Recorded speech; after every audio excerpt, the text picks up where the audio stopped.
حسنة جميع خصاله صلوا عليه وآله سبحان الله وبحمده سبحان الله العظيم سبحان الله والحمد لله ولا إله إلا الله والله أكبر ربي زدني علما رب اشرح لي صدري ويسر لي أمري واحلل عقدة من لساني يفقهوا قولي ربي يسر ولا تعسر وتمم علينا بالخير الحمد لله সম্মানিত মুসলিম کرام আল্লাহ তাআলার দরবারে লাখো কোটি শুকরিয়া যে মহান রব্বুল আলামিন আমাদেরকে পবিত্র জুমার দিনে রহমত ও বরকত মাগফিরাতের দিনে আল্লাহ তাআলার ঘর মসজিদে আসার মতো তৌফিক দিলেন। সেই মহান প্রভুর দরবারে সকলে সমস্বরে বলি আলহামদুলিল্লাহ। আল্লাহ তাআলার মেহেরবানি যে আল্লাহ তাআলা আমাদেরকে সুস্থ রেখেছেন, বলি আলহামদুলিল্লাহ। পেরেশানি মুক্ত রেখেছেন, বলি আলহামদুলিল্লাহ। হাসপাতালে যাওয়া লাগে না, বালা মুসিবতে আল্লাহ তাআলা গ্রেফতার করেন নাই, সুস্থ শরীরে আল্লাহ তাআলা আমাদেরকে বাঁচিয়ে রেখেছেন, সেই জন্য আবার বলি আলহামদুলিল্লাহ।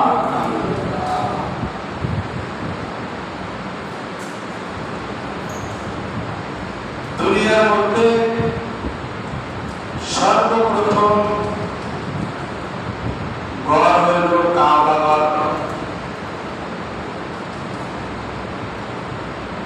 قال الله تعالى إن أول للناس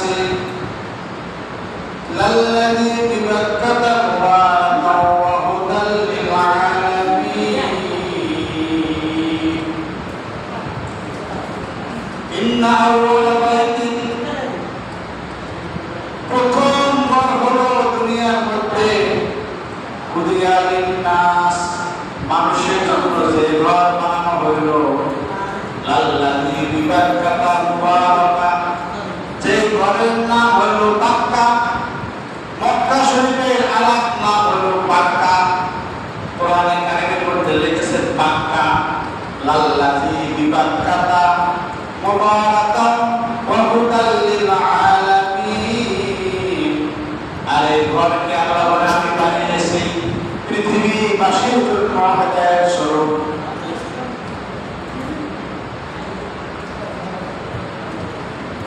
بنى الكعبة الملائكة ثم آدم ثم شيش ثم نوح ثم إبراهيم خليل الله عليهم الصلاة والسلام। দুনিয়ার মধ্যে পৃথিবীর মধ্যে সর্বপ্রথম ঘর হইল মক্কা শরীফ কাবা ঘর। এর আগে আর কোনো ঘর নির্মাণ হয় না।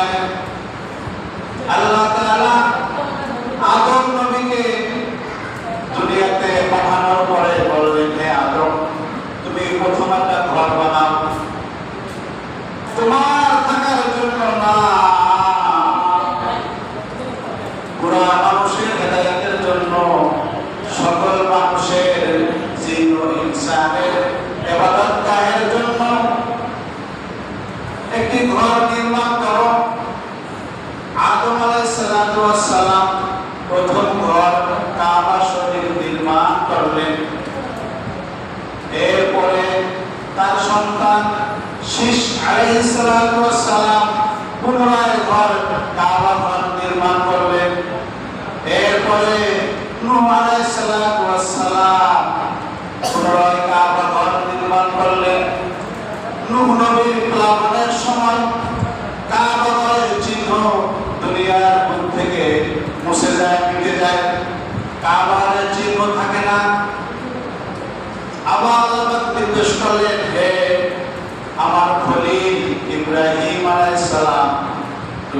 কাবা ঘরকে আবার নির্মাণ করো। ইব্রাহিম নবী আলাইহিস সালাম কাবা ঘরের স্থানে মাটি বালি সরিয়ে দেখেছে নিচে বাবা আদমের কাবা ঘরের চিহ্ন রয়ে গেছে। সুবহানাল্লাহ। আদম নবী ইটের উপরে আবার গাঁথুনি দিয়া কাবা ঘর নির্মাণ করলেন। এই কাবা ঘর শুধু মানুষের ভালোবাসে না, এই কাবা ঘরকে সমস্ত মাখলুকাত ভালোবাসে, জিন ইনসান ভালোবাসে, গর্তের পিপিলিকা পর্যন্ত কাবা ঘরকে ভালোবাসে। করা কাঠ, যে কাঠের রূহ নাই জান নাই, সেই কাঠখণ্ড কাবা ঘরকে ভালোবাসে। সারা সমুদ্র উপর থেকে এক পিপিলিকা আল্লামা জালালউদ্দিন রুমি রাহমাতুল্লাহ আলাইহি বলেন, পিপিলিকা ডাক দিয়ে বলে, হায় কাবা, তোমাকে আমার দেখার সুযোগ হয় নাই, যদি আমি তোমাকে দেখতে পাইতাম। পিপিলিকা ডাক দিয়া বলে, ইয়া সাহিল লাগা তো মেরে इश्क़ो का सफीना, या रब दिखा दो मुझे मक्का व मदीना। तो अल्लाह ताला এই পিপিলিকার দোয়া মঞ্জুর করলেন, কাবা ঘর দেখার আরজু আকাঙ্ক্ষা আল্লাহ তাআলা মিটালেন কিভাবে? আল্লাহ সুবহানাহু ওয়া তাআলা একটি কবুতরকে ওই সমুদ্রের উপরে পাঠিয়ে দিলেন। কবুতরের উপরে উঠে এই পিপিলিকা কাবা ঘর তওয়াফ করে। সুবহানাল্লাহ। কাবা ঘরকে বলা হয়েছে হুদাল লিল আলামিন, সমস্ত বিশ্ববাসীর জন্য হেদায়েত স্বরূপ। আর আমাদের আদি নবী হযরতে মুহাম্মদ মুস্তাফা সাল্লাল্লাহু আলাইহি ওয়াসাল্লামকে বলেছেন, ওমা আরসালনাকা ইল্লা রাহমাতাল লিল আলামিন। হে নবী, আপনি বিশ্ববাসীর জন্য রহমত স্বরূপ, আর কাবা ঘর হলো হেদায়েত স্বরূপ। রাহমাতাল লিল আলামিন নবীজি, আর কাবা হলো হুদাল লিল আলামিন। এই কাবা ঘরকে নূহ নবীর যে কিস্তি, এই কিস্তি নৌকা কাবা ঘরকে তৈরি তওয়াফ করতে বলে। সুবহানাল্লাহ। যখন নূহ নবী এবং তার উম্মতেরা এই কিস্তির মধ্যে আরোহণ করেছিল বন্যা থেকে বাঁচার জন্য, পানির থেকে বাঁচার জন্য, সেই সময় তৈরি এই নৌকাটি কাবা ঘরের চতুর্দিকে তওয়াফ করতে। সুবহানাল্লাহ। কাঠ নৌকা সেও কাবা ঘরকে ভালোবাসে। বিশ্বের সকল মানুষ কাবা ঘরকে ভালোবাসে, সকলে কাবা ঘরের দিকে ফিরে নামাজ আদায় করে। এই কাবা ঘরের উপরে তৈরি সেকেন্ডে সেকেন্ডে আল্লাহর রহমত নাযিল হয়। 120টি রহমত নাযিল হয়। যারা তওয়াফ করে তাদের উপরে 60টি রহমত নাযিল হয় যারা কাবা ঘরকে তওয়াফ করে। আর যারা কাবা ঘরের দিকে ফিরে নামাজ পড়ে তাদের উপরে 40টি রহমত নাযিল হয়। সুবহানাল্লাহ। আর যারা কাবা ঘরকে চোখ দিয়ে দেখে, তাকিয়ে থাকে, তাদের উপরে 20টি রহমত নাযিল হয়।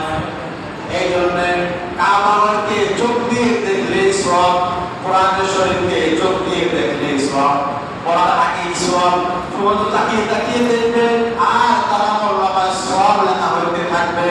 কাবা ঘরকে তাকিয়ে তাকিয়ে দেখবে আর তার আমলনামায় সওয়াব লেখা হইতে থাকবে। সুবহানাল্লাহ। কাবা ঘর নির্মাণ করার পরে আল্লাহ তাআলা নির্দেশ করলেন, হে ইব্রাহিম, ওয়াজ্জিন ফিন নাসি মিন কুল্লি আতিকা রিজালাও ওয়া আলা কুল্লি দাবিরি ইয়াতিনা মিন কুল্লি ফাজ্জিন আমিক। হে ইব্রাহিম, তুমি এখন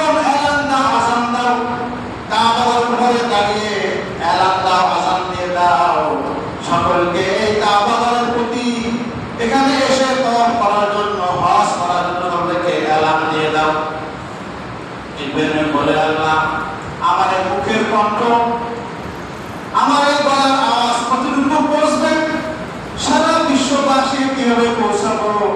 আল্লাহ বলেন যে হে ইব্রাহিম, তুমি শুধু তোমার কণ্ঠ দিয়ে আওয়াজ করো, আর তোমার এই আওয়াজটি সারা বিশ্বে মানুষের দ্বারে দ্বারে পৌঁছানোর দায়িত্ব আমি আল্লাহ নিজেই দিলাম। বলেন সুবহানাল্লাহ। তো আলহামদুলিল্লাহ, তুমি এলান দিয়ে দাও, ইয়াতিকা তোমার কাছে আসবে মিন কুল্লি রিজালিন ওয়া আলা কুল্লি কামিন, সকলে পায়ে হেঁটে আসবে, কেউ উঠে আরোহণ করে আসবে। মিন কুল্লি ফাজ্জিন আমিন, দূর দূরান্ত থেকে মানুষের এই কাবার তাওয়াফ করার জন্য আসবে, জিয়ারত করার জন্য আসবে। সুবহানাল্লাহ।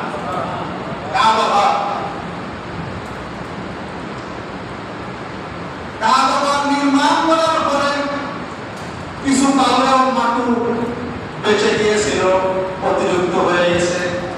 আল্লাহ বলেন যে হে ইব্রাহিম, তুমি এই অতিরিক্ত বাঁচিয়ে দেওয়া বালু মাটিকে তুমি নিক্ষেপ করো, যেখানে যেখানে এই বালু মাটি পড়বে কিয়ামতের আগ পর্যন্ত সেখানে সেখানে মসজিদ তৈরি হয়ে যাবে। সুবহানাল্লাহ। মাম্মানা বাইতান লিল্লাহি বানাল্লাহু লাহু বাইতান ফিল জান্নাহ, যে ব্যক্তি মসজিদ নির্মাণ করবে আল্লাহ তাআলা নবীজি হাদিসে বলেন তার জন্য জান্নাতের মধ্যে ঘর নির্মাণ করে দেওয়া হবে।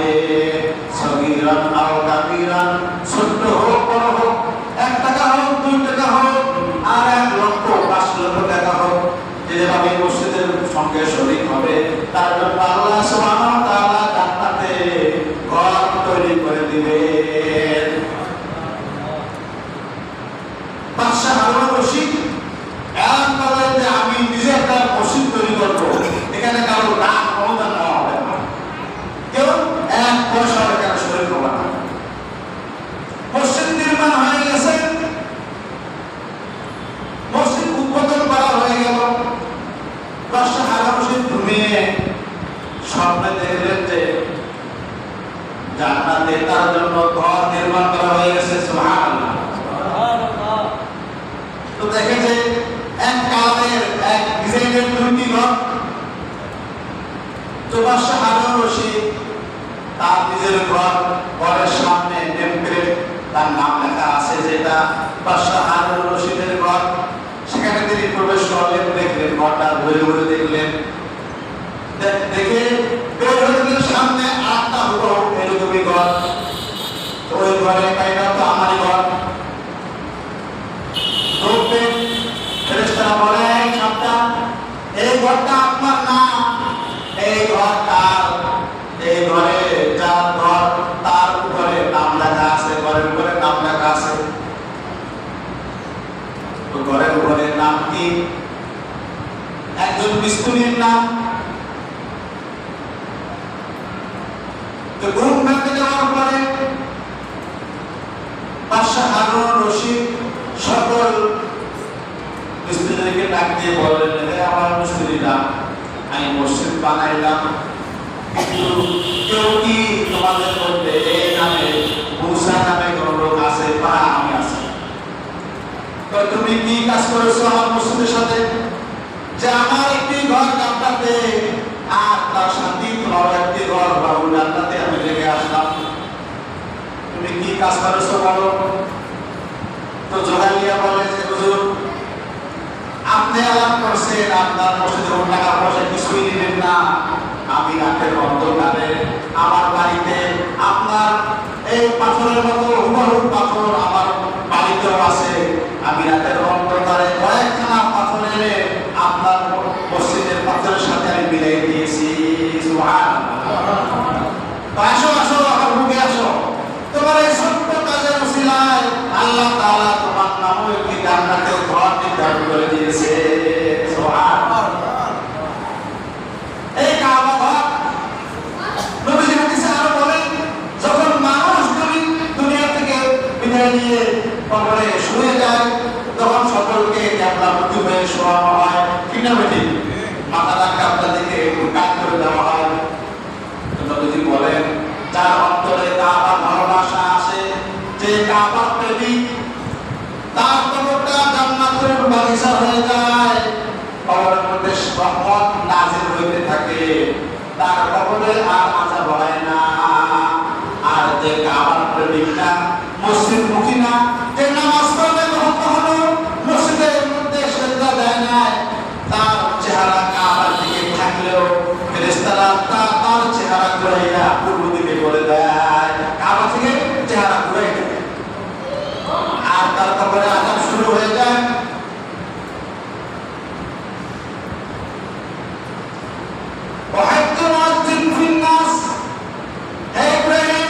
মানুষের কাবা ঘরে এসে এখানে হজ করবে, তাওয়াফ করবে, এখানে মানুষ আসবে দূর দূরান্ত থেকে, অনেক দূর দূরান্ত থেকে পায়ে হেঁটে উঠে আরোহণ করে বিভিন্ন জিনিসে আরোহণ করে মানুষে আসবে। তাফসীরে মারিফুল কুরআন প্রসিদ্ধ এক তাফসীর। এই কিতাবটি পাকিস্তানের মাওলানা তকি ওসমান সাহেব আল্লামা শফি রহমাতুল্লাহ লিখেছেন, তকি ওসমানের বাবা শফি রহমাতুল্লাহ লিখেছেন। আর একখানা কিতাব মারিফুল কুরআনের নামে লিখেছিলেন মাওলানা ইদ্রিস কান্দরী রহমাতুল্লাহ আলাইহি, তিনিও তাফসীর লিখেছেন মারিফুল কুরআন নামে। তিনি বলেন, আমি মক্কা শরীফে হজ করতে গেলাম। মক্কা আমি যে দেখি আমার এলাকার এক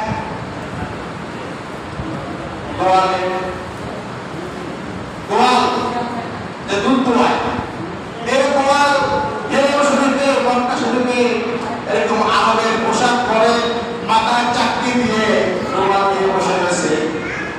আমি তাকে দেখি চিল্লাম, আমার এলাকার গোয়াল। বললাম, হে গোয়াল, তুমি মক্কা শরীফে কিভাবে আসলে? ধনীরা ছাড়া মক্কা শরীফে যাওয়া যায় না, অনেক পয়সা খরচ হয়। তো গোয়াল বলে, হুজুর আমি প্রেম করেছি, প্রেম করে আমি মক্কা শরীফে এসে গেছি, প্রেম করছি। তা কেমন প্রেম করলাম? গোয়াল বলে, হুজুর আমি যখন জায়নামাজে দাঁড়াই, জায়নামাজে মক্কা শরীফের ছবি আছে, কাবার ছবি আছে, আমি কাবার ছবি দেখে দেখে বলি, আল্লাহ কতদিন আমি তোমার কাবার ছবি দেখবো।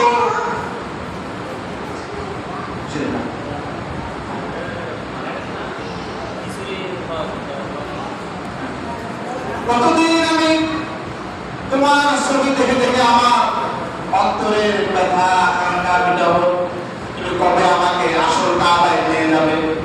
আমি এই দোয়া করতাম, আল্লাহর সাথে আমি কান্নাকাটি করতাম। যখন হজের মৌসুমে চলে আসলো, হাজী সাহেবরা জাহাজে করে হজে যায়, 6 মাস সময় লাগলো। তো আমি হাজী সাহেবদের পিছনে পিছনে জাহাজ বন্দরে আমি চলে গেলাম, যেখানে জাহাজ ঘাটে গিরানো আছে। তো আমি জাহাজের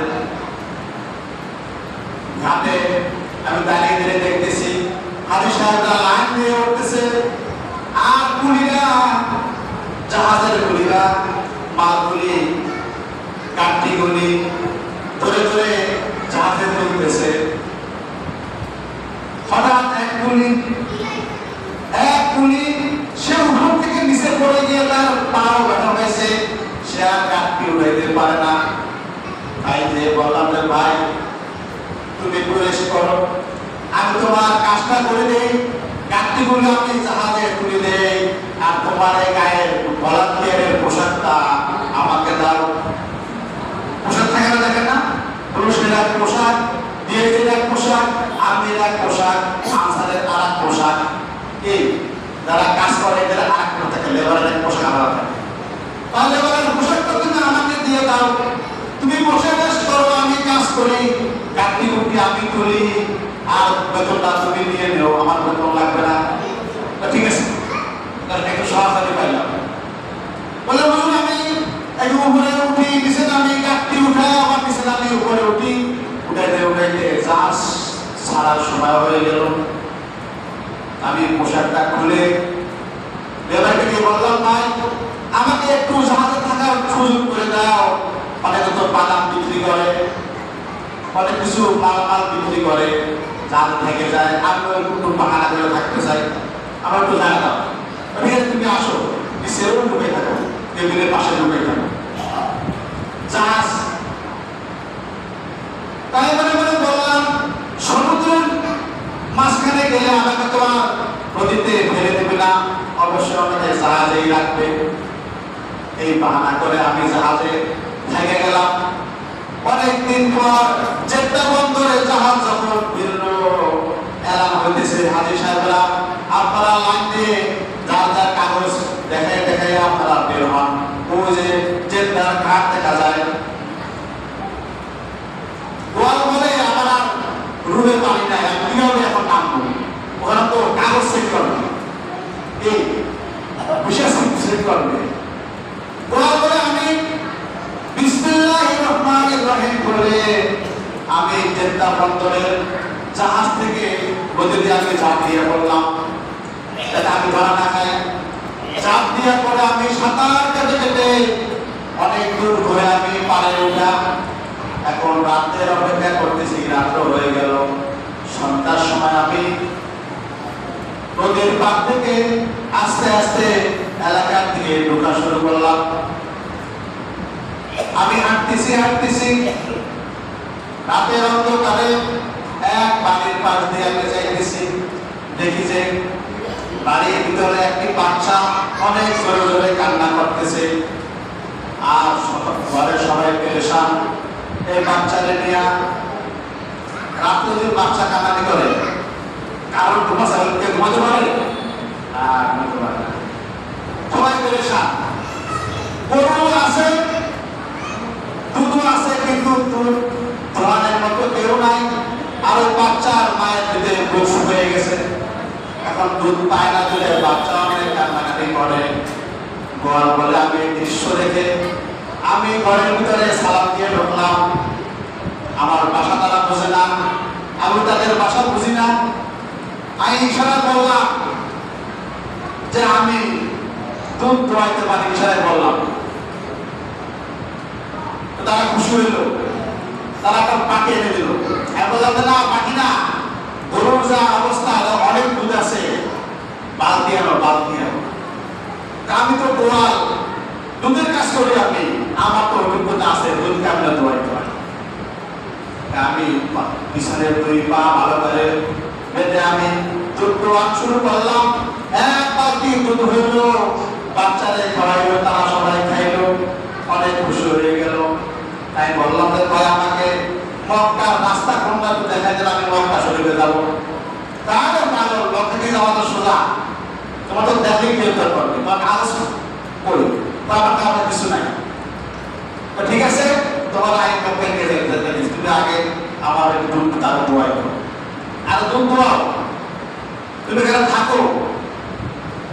চার দুধ দেওয়ার পরে বলতেছে আমার তো মক্কা শহরের পাশে এক গরুর খামার আছে, সেখানে তোমাকে আমি চাকরি দিয়ে দেবো, ম্যানেজার বানাবো, গরুর খামারের ম্যানেজার।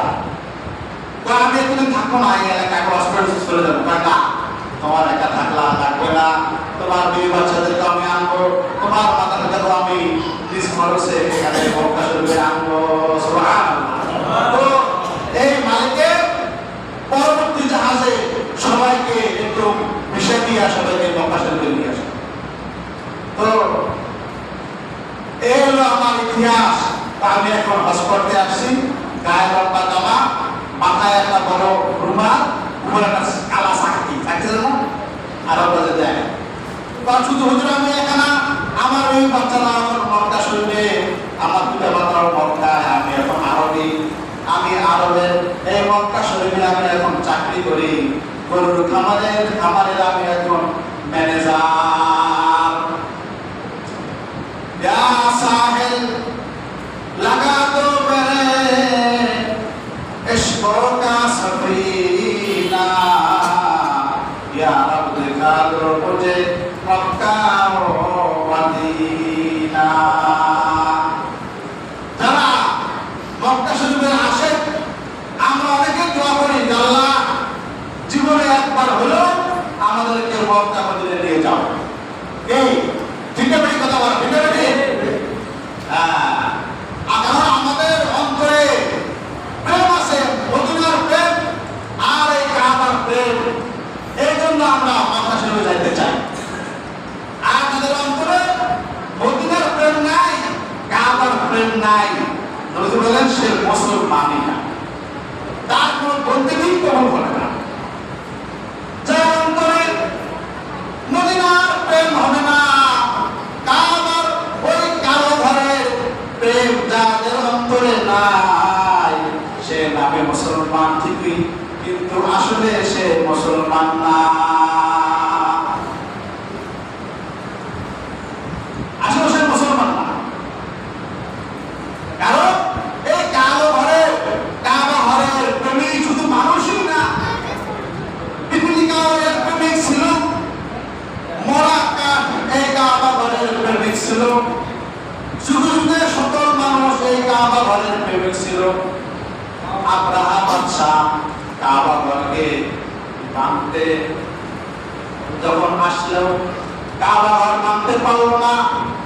পাখিরা কাবা ঘরের প্রেমিক, কাবা ঘরকে পাখিরা ভালোবাসে, পাখিরা বাধা দিল, পাখিরা যুদ্ধ করলো, তবু কাবা ঘরকে রক্ষা করলো। বলে সুবহানাল্লাহ।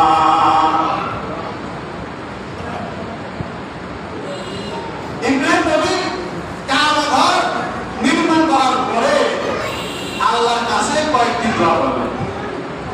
وَإِذْ يَرْفَعُ إِبْرَاهِيمُ الْقَوَاعِدَ مِنَ الْبَيْتِ وَإِسْمَاعِيلُ رَبَّنَا تَقَبَّلْ مِنَّا إِنَّكَ أَنتَ السَّمِيعُ الْعَلِيمُ رَبَّنَا وَاجْعَلْنَا مُسْلِمَيْنِ لَكَ وَمِنْ ذُرِّيَّتِنَا أُمَّةً مُسْلِمَةً لَكَ رَبِّ اجْعَلْنِي مُقِيمَ الصَّلَاةِ وَمِنْ ذُرِّيَّتِي رَبَّنَا وَتَقَبَّلْ دُعَاء।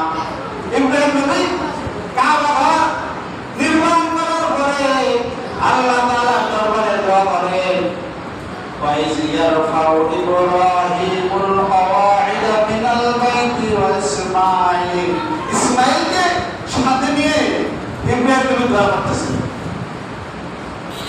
ربنا تقبل منا إنك أنت السميع العليم।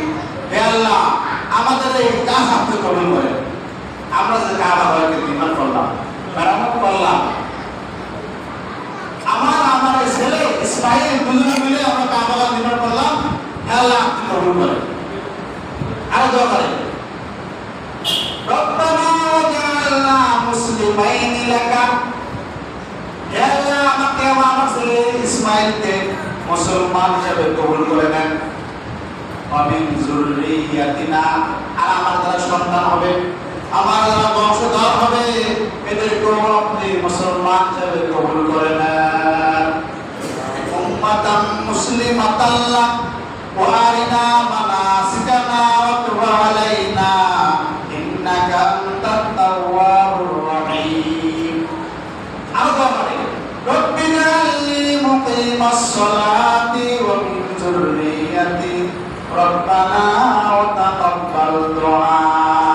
হে আল্লাহ, আমাকে নামাজি বানাই দেন। ইব্রাহিম নবী দোয়া করে কাবা ঘর বানানোর পরে, হে আল্লাহ আমাকে আপনি নামাজি বানাই দেন। আমরা তো করি আল্লাহ আমাকে 1 কোটি টাকার মালিক বানাই দেন।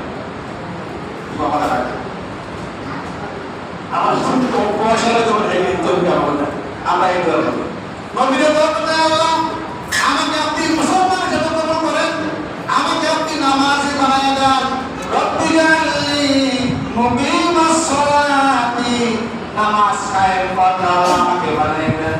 ওয়া মিন যুররিয়াতি, শুধু আমাকেই না, আমার দ্বারা আনাওয়ালা সন্তানরা আসবে, উম্মাহ আমার দ্বারা আনাওয়ালা বংশধর হবে, এদের কোনো আপনি নামাজি হিসেবে কবুল আর মঞ্জুর করে না। আমাদের উচিত যারা আমরা পিতারা আছি, মায়েরা আছি, আমরা দোয়া করবো, আল্লাহ আপনি আমাদের নামাজি বানায় দেন, আর আমার সন্তানকে আপনি নামাজি বানাবেন। ঠিক আছে ইনশাআল্লাহ? যারা মসজিদে এসে নামাজ পড়বে না, নজর দেখে সাড়া দেবে না, টাকা সাড়া দিয়ে মসজিদে সেজদা করবে না, নবীজি বলেন যখন তাদের লাশ কবরে রাখা হবে, পশ্চিম দিকে মুখ করে কবরে রাখার পরেও ফেরেশতারা তাদের মুখকে পশ্চিম দিক থেকে ঘুরে অন্যদিকে দিয়ে দেবে। পশ্চিম দিকে আর মুখ রাখবে না, কারণ সে তো দুনিয়াতেই মসজিদ না, সে তো নাই, তার মুখ কবরে পশ্চিম দিকে রাখা হবে না। কারণ যার মুখ কবরের মধ্যে পশ্চিম দিকে থাকবে তার উপরে আল্লাহ পাকের রহমত নাযিল হতে থাকবে, কারণ তার চেহারা কিবলার দিকে। কাবা শরীফের উপরে 120টা রহমত নাযিল হয়, যারা তওয়াফ করে তাদের উপরে 60টি রহমত নাযিল হয়, যারা নামাজ পড়ে তাদের উপরে 40টি রহমত নাযিল হয়, আর যারা তাকিয়ে তাকিয়ে কাবা শরীফকে দেখে তাদের উপরে 20টি রহমত নাযিল হয়। তো যারা দুনিয়াতে নামাজ পড়ে কবরে যাবে, তাদের চেহারা কিবলার দিকে থাকবে, তাদের উপরে এইভাবে রহমত নাযিল হতে থাকবে, রহমত নাযিল হতে থাকবে। এই জন্য নামাজ পড়ার বিকল্প নাই। নবীরা দোয়া করছে, আল্লাহ আমাকে আপনি নামাজওয়ালা বানিয়ে দেন, আমার সন্তানদেরকে নামাজওয়ালা বানিয়ে দেন। আমরা দোয়া করবো, আল্লাহ আমাকে আপনি নামাজওয়ালা বানিয়ে দেন, আমার সন্তানদেরকেও নামাজওয়ালা বানিয়ে দেন। ঠিক না বেটি? এরকম দোয়া করতে হবে। দোয়া এবং দাওয়া, এক তো দোয়া করবে সন্তানের জন্য, আবার চেষ্টা করবে সে নামাজি হয়ে যায়। বাড়িতে ডাকাডাকি করবে, আমার সন্তান নামাজ পড়ো। সন্তান একদিন ঘাস না কাটলে পিতা মাতা রাগ হয়ে যায়, গরু ঘাস কাটে বলে বাপ নেই। একদিন খেতের মধ্যে বিরুদ্ধে না গেলে পিতা মাতা রাগ হয়ে যায়, বিদেশ থেকে টাকা না পাঠাইলে বাবা কয়ে তোর আমি 5 লাখ টাকা খরচা করে বিদেশ করে এলাম, তুই টাকা দাস না। বাবা রাগ হয়ে যায়, কিন্তু এখন তো নামাজ না পড়লে কখনো পিতা মাতা রাগ হয় না। এরা রাগ হয় না, রোজা না রাখলে রাগ হয় না। মহতারাম মুসলিম দিকেরা, এখন হজের মৌসুম, সবাই হজ করতে মক্কা শরীফে মদিনায় রওনা হয়েছে। কেউ চলে গেছে, কেউ আরো সামনে যাবে।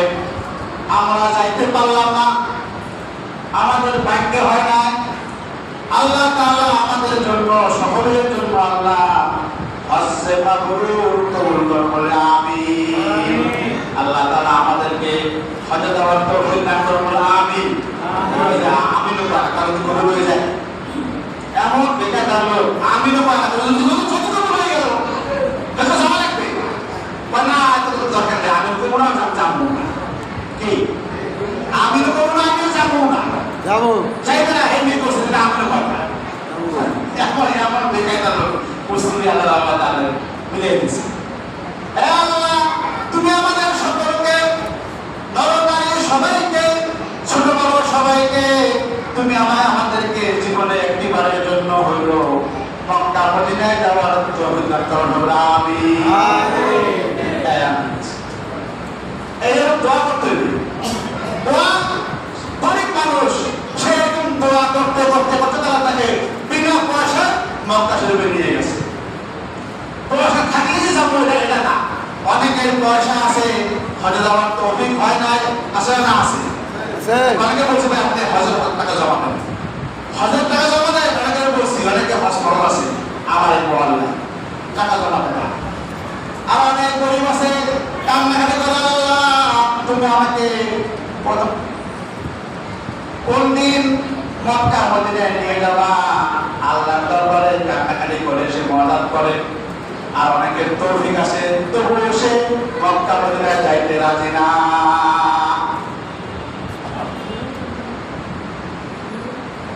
আলহামদুলিল্লাহ, একটি এলান হলো